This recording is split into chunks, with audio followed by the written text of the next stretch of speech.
के ख़ास कार्यक्रम स्वच्छ भारत अभियान में आपका स्वागत है। मैं शादाब मलिक। 2 अक्टूबर 2014 को प्रधानमंत्री नरेंद्र मोदी द्वारा स्वच्छ भारत अभियान की शुरुआत की गई। इन 9 सालों में देश ने स्वच्छता में अपने एक परचम लहरा दिया है। जैसा कि हम जानते हैं कि खुले में शौच से मुक्त भारत का सपना इस अभियान के शुरुआत में देखा गया था और 2019 2 अक्टूबर को स्वच्छ भारत अभियान के तहत खुले में शौच से मुक्त भारत बनाया गया। लगभग 12 करोड़ शौचालयों का निर्माण किया गया और अगर हम कचरों की बात करें तो देश में लगभग 95% वार्डों के लगभग 100% घर से हर दिन कचरा का घर घर जाकर कचरा को लिया जाता है। और ऐसे में अब एक जो शुरुआत फिर सरकार के द्वारा की गई और इसी में स्वच्छ भारत अभियान के ही एक कड़ी के रूप में 15 सितंबर से लेकर 2 अक्टूबर 2023 को स्वच्छता ही सेवा 2023 पखवाड़ा चलाया गया, जिसके लिए प्रधानमंत्री नरेंद्र मोदी ने एक बार फिर लोगों से आह्वान किया कि 1 तारीख 1 घंटा एक साथ। इसके साथ लोगों से अपील की कि लोग रविवार को यानी 1 अक्टूबर को अपना 1 घंटे का श्रमदान दें, सुबह 10 बजे से लेकर 11 बजे तक। और आपने देखा कि किस तरह से लोगों ने इसमें बढ़ चढ़कर हिस्सा लिया। देश के करीब 10 लाख स्थानों को इस क्रम में साफ किया गया। अगर हम बात करें नेताओं की, फिल्मी दुनिया के लोगों की, मंत्री की, बड़े बड़े अधिकारियों ने इस पूरे अभियान में हिस्सा लिया।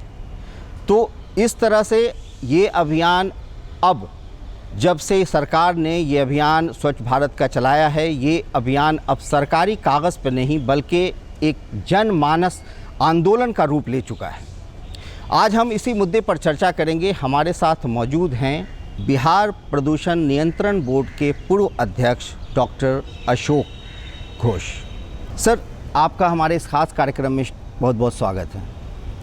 सर, जैसा कि हम लोगों ने देखा कि प्रधानमंत्री नरेंद्र मोदी ने स्वच्छ भारत अभियान की ही एक कड़ी के रूप में एक आह्वान किया, जो रविवार 1 अक्टूबर को श्रमदान के रूप में 1 घंटे का श्रमदान लोगों से मांगा और इसमें लोगों ने बढ़ चढ़कर हिस्सा भी लिया।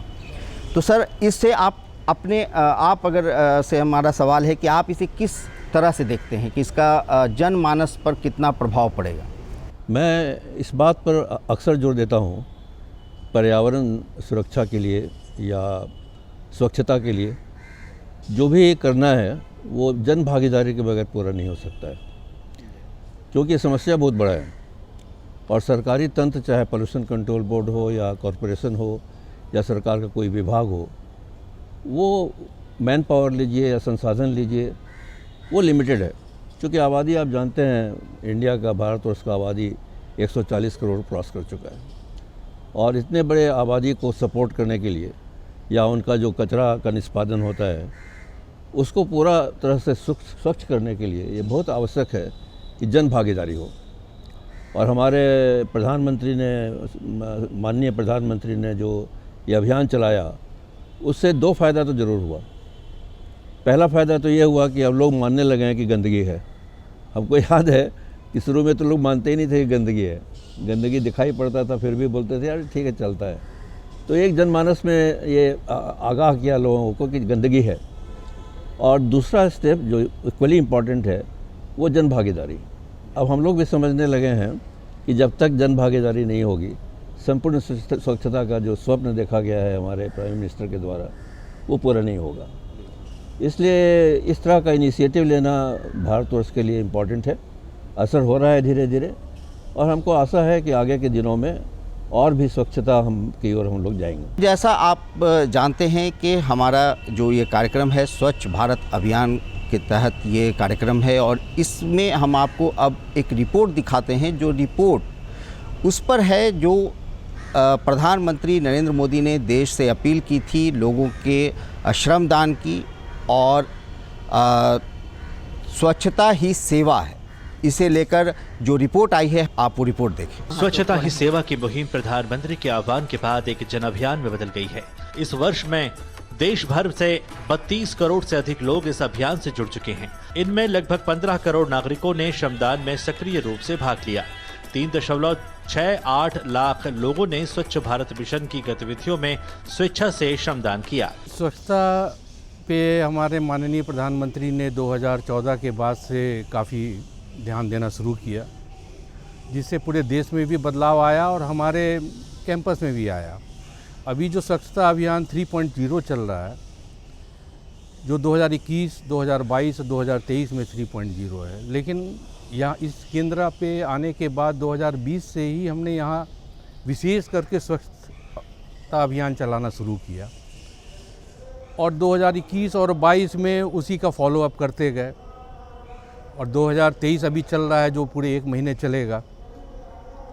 1 महीने तक ये स्वच्छता अभियान चलेगा, जिसमें हम लोग हर दिन के लिए एक अलग से रूटीन से स्वच्छता करना, तो ये रूटीन हम लोग के इसमें शामिल, यहाँ के इस पूरे केंद्र के जितने भी लोग हैं रूटीन से स्वच्छ रखते हैं। लेकिन इस अभियान में 1 महीने का जो अभियान चल रहा है, इसमें हम लोग हर दिन की अलग अलग किए हुए हैं और साथ में इसमें 2 या 3 बार मुजफ्फरपुर में भी, 2 बार पटना में भी नुक्कड़ सभा या नुक्कड़ नाटक करके यहाँ के लोगों को जागृत करने की कोशिश करेंगे कि अगर आपके आसपास स्वच्छता रहेगी तब भी आप स्वस्थ रहेंगे। और इस समय ऐसे भी जो मौसम है, इस समय ज़्यादा स्वच्छता की ज़रूरत भी है, इस जो अभी महीना हम लोग का चल रहा है।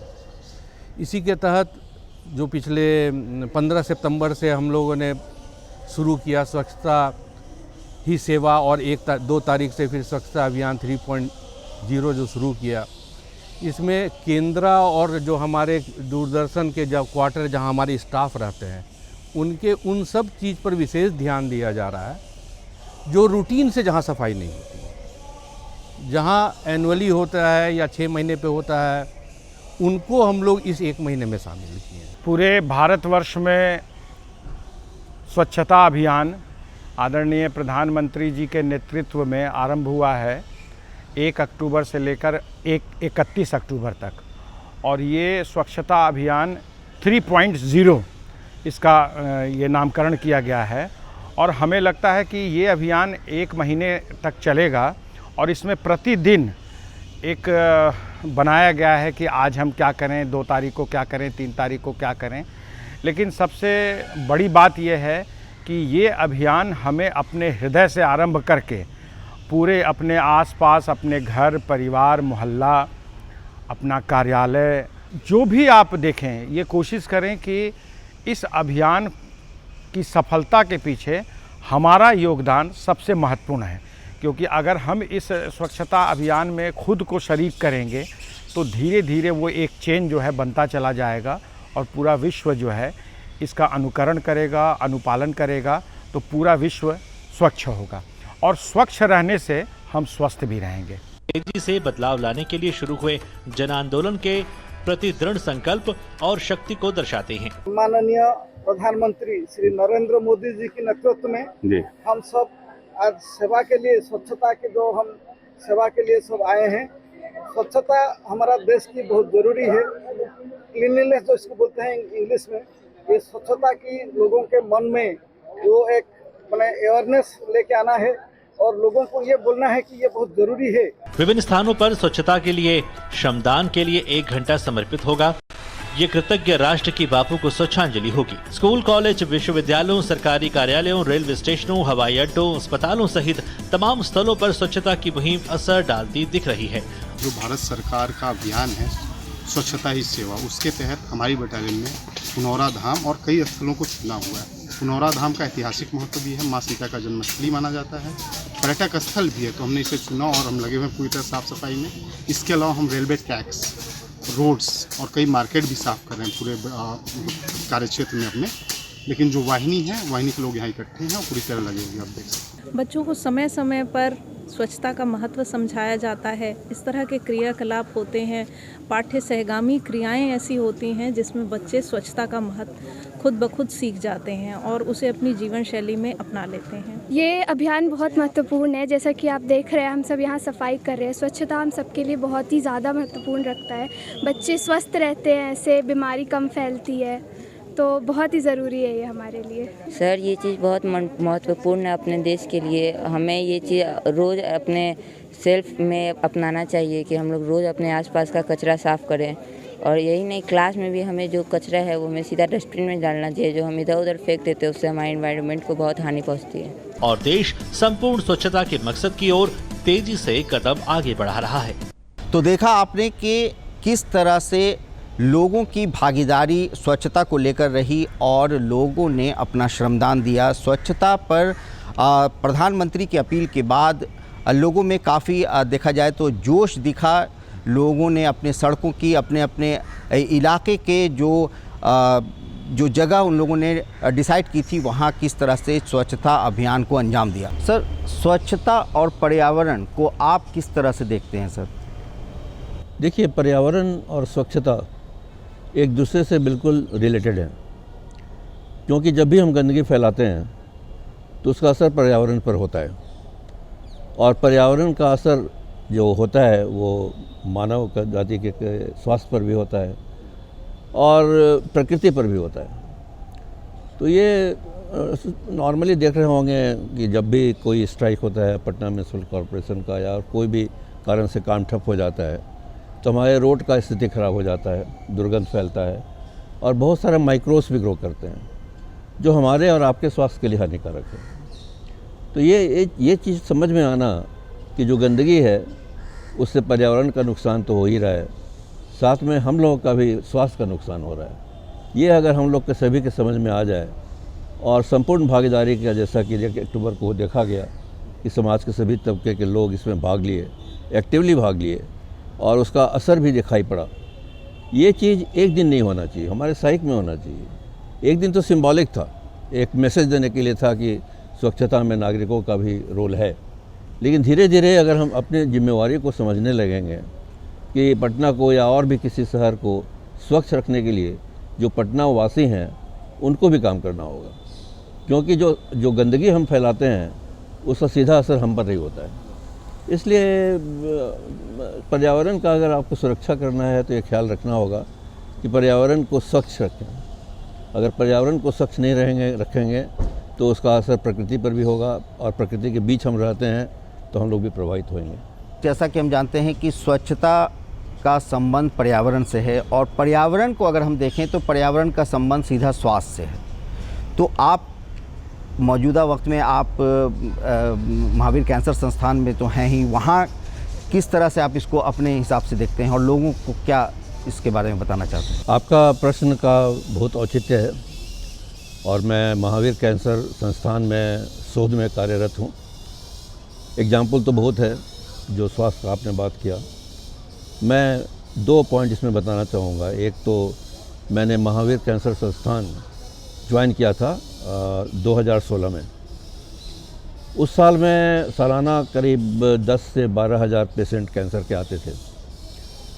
आज 2023 है, पिछले साल एक साल में 26,000 कैंसर के पेशेंट आए और ये आंकड़ा बहुत ही भयावह है कि एक साल में एक कैंसर हॉस्पिटल में अगर 26,000 कैंसर के नए पेशेंट आ रहे हैं, ये बहुत घातक है।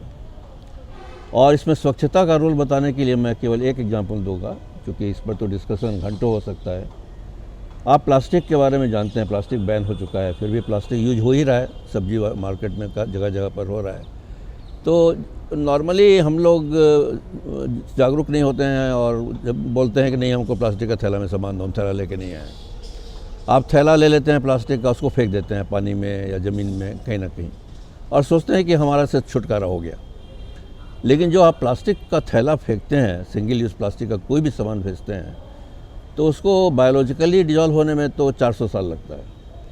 लेकिन अगर आप उसको यूं ही छोड़ देते हैं तो समय के साथ वो फिजिकली छोटे छोटे टुकड़ों में टूटने लगता है और जब टुकड़े इतने छोटे हो जाते हैं कि उनका साइज़ माइक्रोन में या नैनोमीटर में चला जाता है, तो उसको माइक्रो प्लास्टिक बोलते हैं या नैनो प्लास्टिक बोलते हैं। और ये नैनो प्लास्टिक और माइक्रो प्लास्टिक इतना छोटा होता है कि वो जल के थ्रू या भूमि के थ्रू पौधों में चला जाता है, फूड चेन में चला जाता है।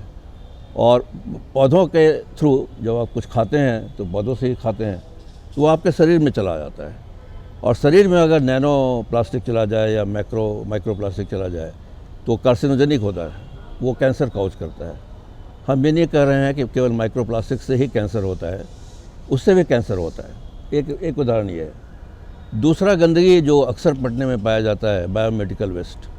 हॉस्पिटल का कचरा के लिए बहुत सारा प्रोविज़न है, लॉ है, लेकिन फिर भी बहुत सारे हॉस्पिटल जो अपने कर्तव्य को पूरा नहीं करते हैं, वो बायोमेडिकल वेस्ट को यूं ही फेंक देते हैं।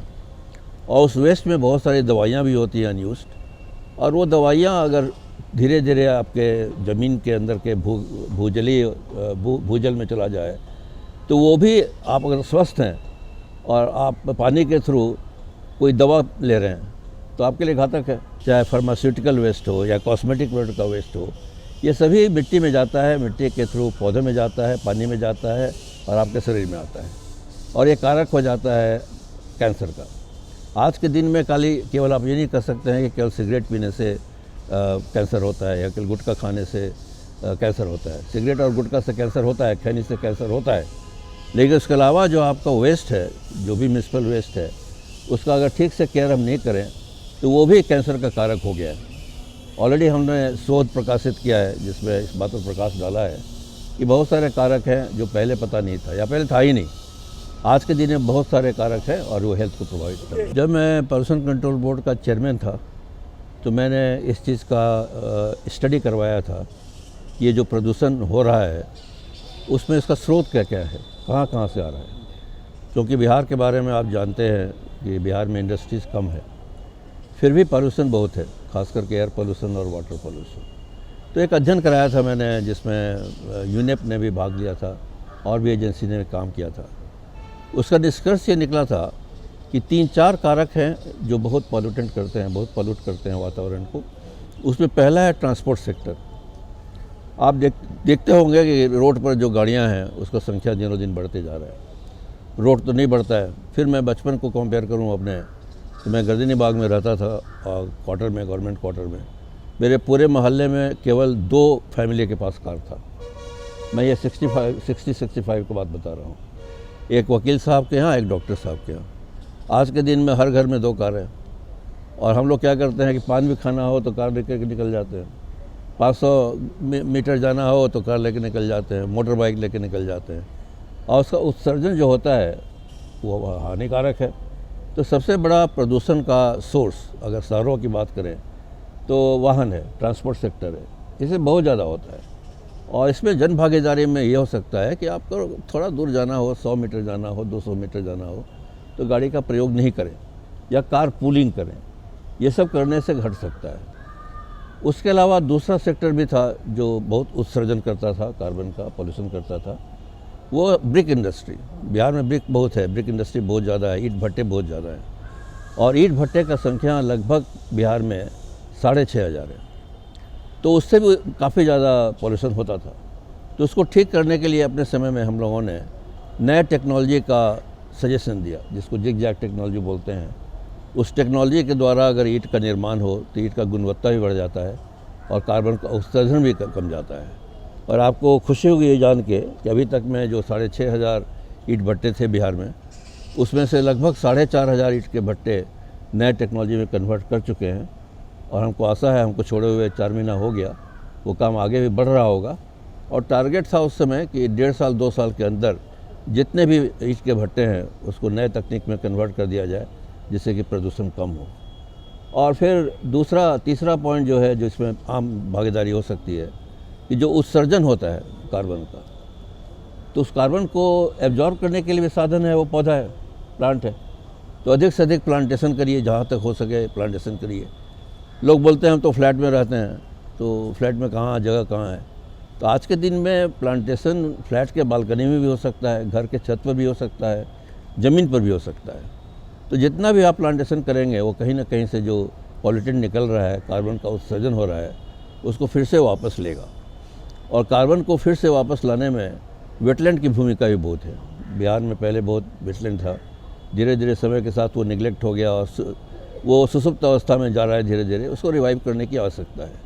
ये सब इनिशिएटिव अगर हम लोग लें तो जो पॉल्यूशन का लोड है वो कम हो सकता है। जो आपने ट्रांसपोर्टेशन की बात की प्रदूषण के लिए, ये तो शहरी इलाकों के लिए ये बात सही है, चाहे कोई उद्योग हो या, लेकिन अगर ग्रामीण इलाके की हम बात करें तो सर गांव इलाके क्या प्रदूषण से अछूते हैं? नहीं, बिल्कुल अछूते नहीं हैं। गांव में प्रदूषण नहीं है ये कहना गलत होगा। गांव में भी प्रदूषण का समस्या है, शहरों से भिन्न है, जिसमें दो मुख्य कारक हैं। कारण अगर देखिए, एक तो पहला है वाटर पॉल्यूशन का, क्योंकि गांव में खेती होती है और समय के साथ फर्टिलाइज़र का यूज़, पेस्टिसाइड का यूज़ बढ़ते चला जा रहा है। और जब भी आप केमिकल फर्टिलाइज़र यूज़ करेंगे या फिर पेस्टिसाइड, इंसेक्टिसाइड यूज़ करेंगे तो उसका कुछ न कुछ अंश ज़मीन में जाएगा, ज़मीन से पानी में जाएगा, पानी से पौधों में जाएगा, फिर आपके पास वापस आएगा। तो ये एक है कृषि के थ्रू। दूसरा, गांव में पशुपालन बहुत होता है और जहाँ पशुपालन होता है अगर उसको आप साफ़ सुथरा नहीं रखते हैं और जो भी वेस्ट है उसको ठीक से मैनेज नहीं करते हैं तो मीथेन का उत्सर्जन बहुत होता है, जो कि एक तरह का घातक गैस है। फिर जैसे जो CO2 मैंने बताया उधर शहरों के लिए, तो मीथेन का भी उत्सर्जन होता है। और तीसरा जो प्रॉब्लम और भी है, बिहार का अधिकांश जो गांव है वो एलुवियल सॉइल में है, जिसका मिट्टी बहुत सॉफ्ट होता है और इसके चलते गांव के सड़कों पर जब भी कोई वाहन चलता है तो कार्बन का उत्सर्जन तो कम होता है क्योंकि रोड खुला खुला होता है, लेकिन धूली बहुत उड़ता है, जिसको PM 2.5 और PM 10 कहते हैं। और अगर वातावरण में धूल कण का भी मात्रा बहुत हो जाए, PM 2.5 वगैरह, तो ये AQI को बढ़ाता है, जो मानव स्वास्थ्य के लिए हानिकारक है, खास करके लंग्स के डिजीज़ के लिए और लंग्स के अलावा और भी रेस्पिरेटरी प्रॉब्लम के लिए। इसलिए प्रॉब्लम तो दोनों में है। नेचर भले ही अलग हो, गांव में अलग हो, शहर में अलग हो, लेकिन आज के दिन में जो पॉल्यूशन है, पर्यावरण का प्रदूषण है, उससे गांव के लोग भी प्रभावित हो रहे हैं और शहर के लोग भी प्रभावित हो रहे हैं। और आपको जो नंबर हम बता रहे हैं कि हमारे कैंसर हॉस्पिटल में 26,000 पेशेंट आए, फिर उसमें अगर आप डाटा को एनालाइज कीजिएगा तो 26,000 में 16,000 के आसपास जो पेशेंट आए हैं हमारे हॉस्पिटल में वो ग्रामीण क्षेत्र से आए। तो शहरों में, शहर का आबादी भी कम है, गांव का आबादी बहुत ज़्यादा है। और ऐसा नहीं है कि कैंसर के पेशेंट आज केवल शहर से आ रहे हैं, गांव से भी काफ़ी अधिक संख्या में लोग आ रहे हैं। और गाँव में प्रदूषण का मुख्य कारण पेस्टिसाइड, इंसेक्टिसाइड, केमिकल फर्टिलाइज़र, धूलकण, ये सभी है। तो सर अंत में एक आपसे अनुरोध है कि आप लोगों से अगर अपील करेंगे, क्या अपील करेंगे कि एक लोग अपनी किस तरह की भूमिका निभाएं जो इस तरह की स्वच्छता को भी ध्यान में रखते हुए और पर्यावरण को ज़रूर ध्यान रखें ताकि उनके स्वास्थ्य पर इसका बुरा असर नहीं हो। तो लोगों को आपकी क्या अपील है सर? जब भी कभी मैं मीडिया में आता हूँ या अखबार वाले हमसे पूछते हैं कि लोगों के लिए क्या आपका संदेश है, तो मैं एक ही संदेश देता हूँ कि अगर पर्यावरण में प्रदूषण हो रहा है तो उसका असर सबसे पहले आप पर होता है। आप बोलेंगे सब काम सरकार का है, सरकार तो एयर कंडीशन रूम में बैठी हुई है, आप खुले में हैं, आप पर प्रभाव हो रहा है। और ये समस्या इतना बड़ा है कि सरकार तो काम कर ही रही है, करते रहेगी, लेकिन बिना जन भागीदारी के इस समस्या का निदान नहीं होगा। इसलिए हर आदमी छोटे स्तर पर, माइक्रो लेवल पर कुछ न कुछ करें। जो दो रोज़ का लाइफ है, आपका रोज़मर्रा का जीवन है, उसमें कुछ न कुछ 1 घंटा या आधा घंटा निकालें, जिससे आपका अड़ोस पड़ोस का एरिया या आपके छत का एरिया या जहाँ पानी नहीं जमा है उसमें शुद्ध हो जाए। आप इमेजिन नहीं कर सकते हैं इसका असर कितना बड़ा होगा। हम लोग 140 करोड़ हैं, आपको बताया मैंने। अगर एक दिन ठान लिया जाए कि 140 करोड़ आदमी एक दिन में, 1 घंटे में एक पौधा लगा देंगे, तो 140 करोड़ पौधा लग जाएगा। और सरकार अगर 140 करोड़ पौधा लगाना चाहेगी तो उसको सालों लग जाएगा।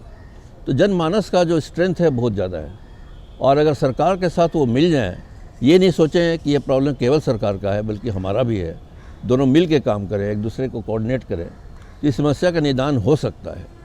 और ये दिखाई भी पड़ रहा है, लोगों में जागरूकता आई है और हमको आशा है कि आगे के दिनों में धीरे धीरे मीडिया के थ्रू, अखबार के थ्रू या हमारे जो प्राइम मिनिस्टर हैं, लीडर्स हैं, उनके थ्रू ये मैसेज जा रहा है कि जन भागीदारी के बिना इस समस्या का निदान नहीं होगा। और वो ट्रुथ भी है, साइंटिफिक भी है।